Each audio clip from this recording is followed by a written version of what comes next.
Mankind and Satan Part 1. In the name of Allah, the most merciful, the ever merciful.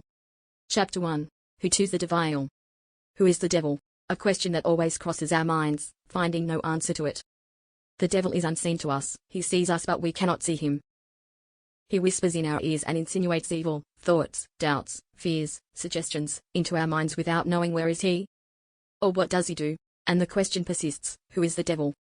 Allah, all praise and glory is to him, out of mercifulness to our minds told us who the devil is, and the story of his enmity against mankind and how can we confront him and defeat all the seen and the unseen powers in the entire universe. Allah, blessed and exalted is he, orders us to seek refuge with him from the devil because Allah, whose majesty reigns supreme, is the omnipotent, highly above all his creatures. Whether believers or disbelievers, obedient or disobedient, those given free choice or those without power of free choice, all are subjected to Almighty Allah as nothing in the universe of Allah is beyond his will, word or command. Allah, all praise and glory is to him, says, what means?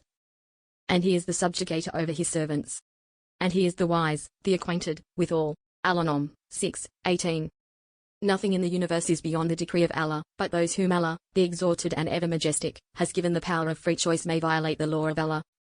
That of do and do not do, do and do not do, do and do not do. But their transgression against his divine law is nonetheless by the choice of Allah because he is the one who created mankind, capable to obey and disobey. Had Allah, blessed and exalted is he, wanted to create them all compelled to obey, he would have easily done it.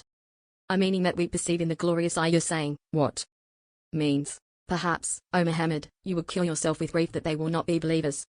If we willed, we could send down to them from the sky a sign for which their necks would remain humbled. Ash-Shura, 26, 3-4. This glorious ayah addresses the Messenger of Allah, may Allah bless and grant him peace, who was deeply grieved over those who rejected Islam. The reason behind his killing grief and sorrow was that he perfectly knew the mortifying eternal torment awaiting them in the hereafter. And being a mercy sent to all that exists he wished to save them from such an end awaiting them. In this glorious ayah Allah, all praise and glory is to him, is telling us that if these rejectors of faith have violated the divine law which dictates their belief in him and their adoption of his course, they certainly did not violate his will. Because if he wants he can easily compel them all to obey. But Allah, be the gloried his majesty and might, willed that they should have freedom of choice, to believe or not to believe, to obey or disobey. Thus, he gave them the free will of whether to do or not to do, a freedom willed by Allah, all praise and glory is to him. Were it not for this divine will these rejectors would not have a choice whether to obey or disobey. Indeed, nothing in the universe of Allah happens against his will, all glory is to him. The description of the devil. Before we proceed we have to differentiate between the description of the devil and the devil himself. The devil in a general sense is whoever pulls people away from obeying Allah and from truth, whoever lures into sin and whoever pushes people to evil. Any one of these is a devil. We have to know that there are devils from among both the jinn and mankind, who are unified by one description, same as they are unified in their mission, spreading sin and corruption on the earth. The devils from jinn are those who disobey from among the jinn, who hinder from truth and call to disbelief, and the devils from mankind execute the same mission.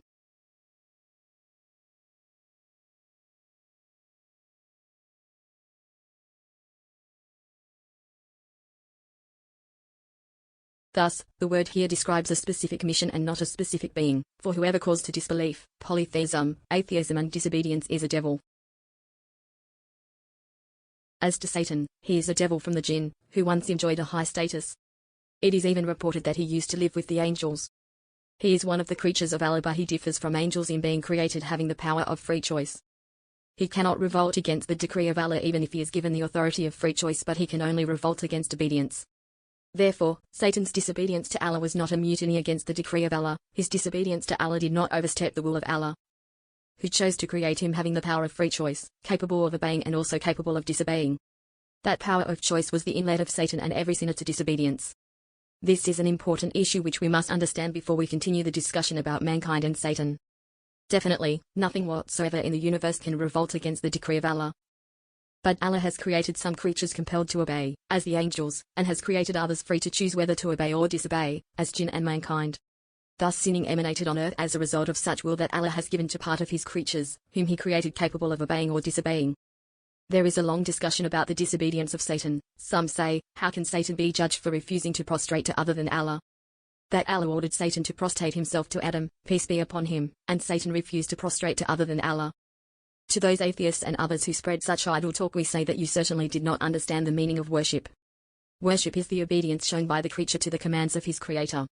Based on this rule, when Allah, blessed and exalted is He, has commanded that we should offer 5 salat prayers each day, salat becomes both an act of worship and obedience. Similarly, the zakah obligatory charity, the Sawm fasting, the Hajj pilgrimage to Mecca, and all the commands of Allah. Worshipping Allah is obeying Him, and disobeying the command of Allah is sinning against Him. We must not argue against the command of Allah, all praise and glory is to Him, but we should readily obey Him. For instance, we must never ask why should we offer 5 salat and not 4, 3 or 2. We must never reject the command of Allah, but we must obey even if we did not know the wisdom. Because the essence of worship is that it is from the Decree and Master, Allah, all praise and glory is to Him. Our duty is to verify that the command is from Allah, and since it is a command from Allah, then that should be the sole reason for fulfilling it. It is Allah who ordered so. Other than that is not open to discussion. The role of the human mind is to deduce that this universe has a God who has created and originated it. That this God is the one who created us and originated a highly exact and magnificent system and a universe infinitely marvelous that could not have existed without a great creator. If we reach this point, then this is the birth of faith. But our minds are limited and have reached thus far and cannot go further. For instance, they cannot know who is that great creator. What is His name? What does He want us to do? Why has He created us? Here starts the role of messengers to complete everything.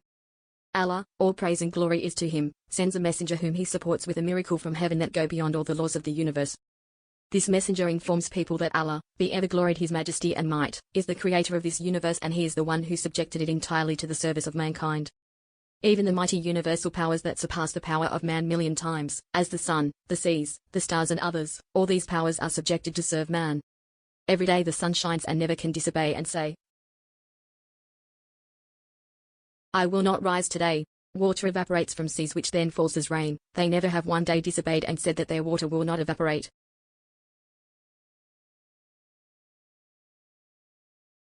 Nor can they prevent the evaporation process and prevent rain from falling down on the earth. Thus, the duty of the messengers is to tell us that Allah has created all existence and subjected it to us, and wants us to worship Him and to perform certain duties. The messengers convey to us the law of worshipping Allah, and Allah, all praise and glory is to Him, support them with miracles that go beyond all human powers. To assure people that they are truly the messengers of Allah. And also to close the door on any impostor or devil who might claim prophethood to mislead people. Once we learn what the truth, Al-Haq, one of the beautiful names of Allah, wants from us, we must hear and obey, because the commands are from Allah, be ever gloried His majesty and might. With His infinite knowledge He knows everything and we do not, and with His wisdom He knows the well-being of the universe, but with our foolishness we commit evil and think it goodness. Allah, all glory is to Him, with His gracious attributes of absolute perfection should be worshipped, and if man is to argue, it is self-evident that he should only argue with a compeer. A doctor or an engineer can argue with a fellow worker, but a doctor cannot discuss medicine with a carpenter or a plumber. It would be futile. To have a fruitful argument it must be between co-equals, and who among us is equal to Allah, be ever gloried His majesty and might, in knowledge or power? To argue with Him regarding what He commands or forbids? Recite the saying of Almighty Allah in His noble book, which means, it is not for a believing man or a believing woman, when Allah and His messenger have decided a matter, that they should, thereafter, have any choice about their affair. And whoever disobeys Allah and His messenger has certainly strayed into clear error. Al-Asab, 33:36. And His saying, which means, the messenger has believed in what was revealed to him from his Lord, and so have the believers. All of them have believed in Allah and His angels and His books and His messengers, saying, we make no distinction between any of His messengers. And they say, we hear and we obey. We seek your forgiveness, our Lord, and to you is the final destination. Al-Baqarah, 2-285. Beginning of sin. So, worshipping Allah is to obey His commands, and disobeying His commands is sin and vice, and is surely the way to disbelief. Allah forbid. Hence, worship is the obedience of the creature to the commands of his Creator.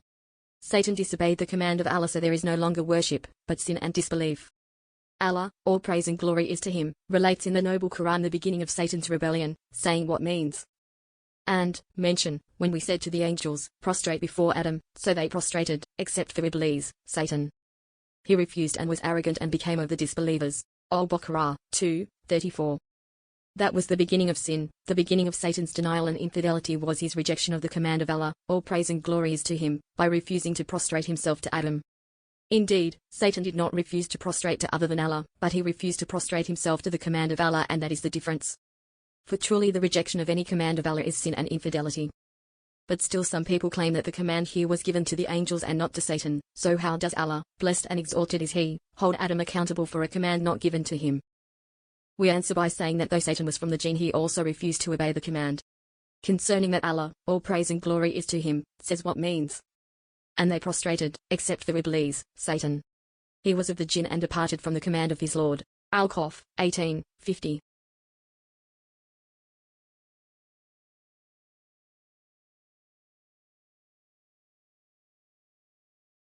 Also the ayah in which Allah, blessed and exalted is He, addresses Satan saying what means. Allah said, what prevented you from prostrating when I commanded you? Satan said, I am better than him. You created me from fire and created him from clay. Al-Araf, 7:12. And his saying, Allah said, O Iblees, what prevented you from prostrating to that which I created with my hands? Were you arrogant, then, or were you already among the haughty? Sad, 38:75. Therefore, we can clearly see on the strength of the Quranic passages that the command of prostration was given to Satan too, and that the command definitely included him. The reality of Satan. Now we shall resume our talk about who is Satan. Satan was from the Jinn and not from the angels, because angels never disobey the commands they receive from Allah, and secondly because the Jinn has a free will exactly like mankind. Some scholars classify the creatures who have free choice into three classes: devils, jinn and mankind. We say to them that this is a wrong division because the only two classes that have the power of free choice from among the creatures of Allah are jinn and mankind alone. Concerning this, Allah, blessed and exalted is He, says in Surah or Ar-Rahman what means. We shall attend to you, O you two classes, jinn and men, or Ar-Rahman, 55:31. We also read in Surah Al-Jinn the saying of the Most Exalted, which means, and among us are Muslims, in submission to Allah, and among us are the unjust. And whoever has become Muslim, those have sought out the right course. But as for the unjust, they will be, for hell, firewood. Al-Jinn, 72:14-15. Thus, we can see that among the jinn are those who are righteous and also those who are rebels against Allah's command, and that the rebellious among the jinn are called devils. Therefore, regarding what is said about a third or fourth class other than those that Allah has informed us about, we say to them no, there is only jinn and mankind who are free to choose. Just as Allah has declared. Thus, Satan is from the jinn, he disobeyed Allah's command of prostrating to Adam. About this incident the Noble Quran relates what means. And they prostrated, except for Iblees, Satan. He was of the jinn and departed from the command of his Lord. Al-Kahf, 18:50. This was Satan's sin, refusal of submission to the command of Allah, blessed and exalted is He, and prostration before Adam. But was Satan's rebellion against Allah's command just negligence or a guilt that he regretted afterwards? Or was his rebellion born out of the arrogance and pride that swelled within his inner self and heart? Satan's sin was pride, arrogance and tenacious persistence in sin. Because of his conceit and pride he rejected the command of the King, Allah, all praise and glory is to him, as the Noble Quran relates to us what means. He said, should I prostrate to one you created from clay? Al-Isra, 17:61. Satan also said as the Noble Quran relates what means. Satan said, I am better than him. You created me from fire and created him from clay. Al-Araf, 7:12.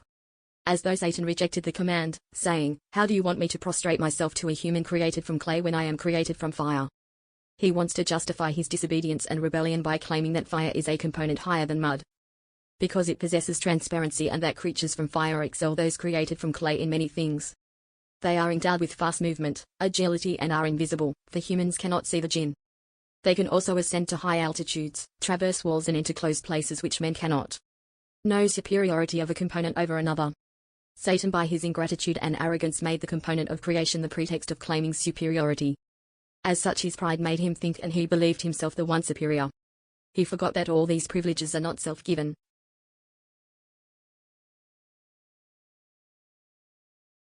Gifts he did not attain by himself, but Allah, all praise and glory is to him, is the one who placed all these properties in the substance from which the jinn are created.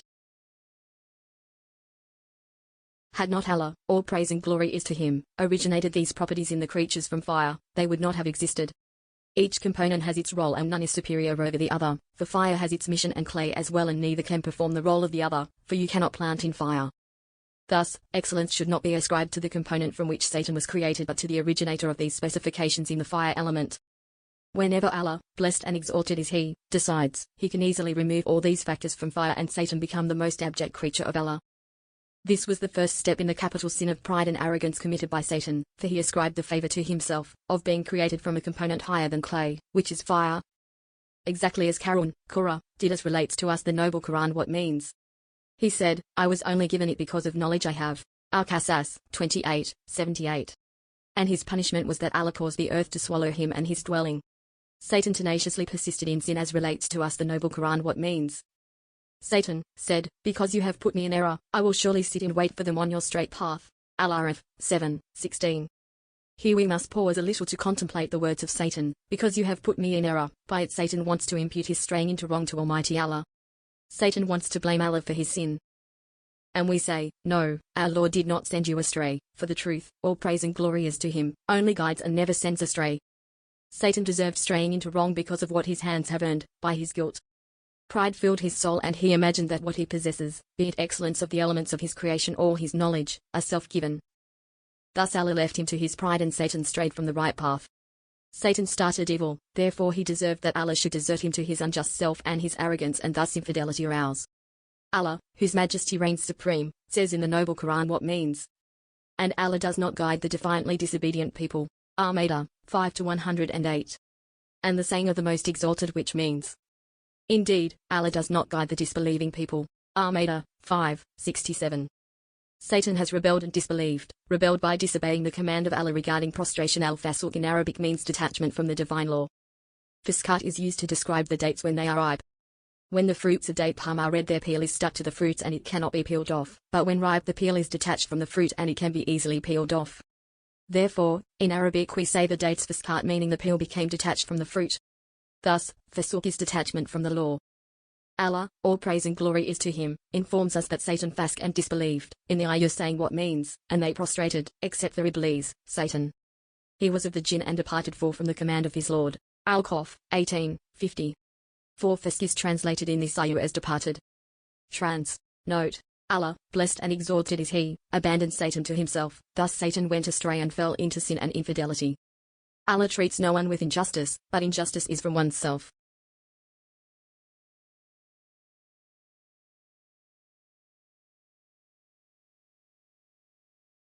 When the creature wrongs himself and follows the path of disbelief, Allah leaves him to the path he has chosen. Since he has preferred ingratitude, infidelity and denial, Allah is all-rich, free of all wants, and stands in no need of him, because Allah is superbly beyond need of any of his creatures. And he fell into sin. When Satan fell into sin and he realized that by his rebellion he was expelled from Allah's mercy and was doomed to eternal torment, he asked Allah to